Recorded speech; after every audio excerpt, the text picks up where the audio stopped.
నమస్కారం. ఘంటారావానికి స్వాగతం. ముందుగా ప్రధాన అంశాలు. ఢిల్లీ మద్యం కేసులో కవితను విచారిస్తున్న సిబిఐ. అప్రూవర్లుగా మారిన వారు ఇచ్చిన వాంగ్మూలాలపై ప్రశ్నలు.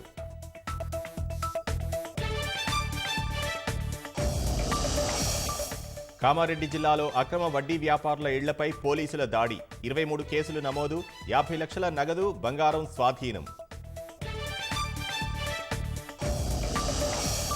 నిజామాబాద్ జిల్లాలో అకాల వర్షాలతో తడిసిన ధాన్యం. చేతికొచ్చిన పంట తడవడంతో లబోదిబోమంటున్న రైతులు.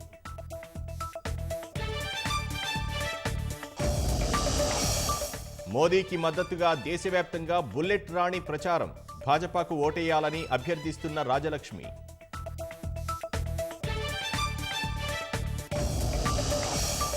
పదేళ్లలో దేశ విదేశాంగ విధానంలో గణనీయమైన మార్పు. ఉగ్రవాదాన్ని ఎదుర్కొనేందుకు ఈ మార్పే సరైన విధానమన్న జైశంకర్.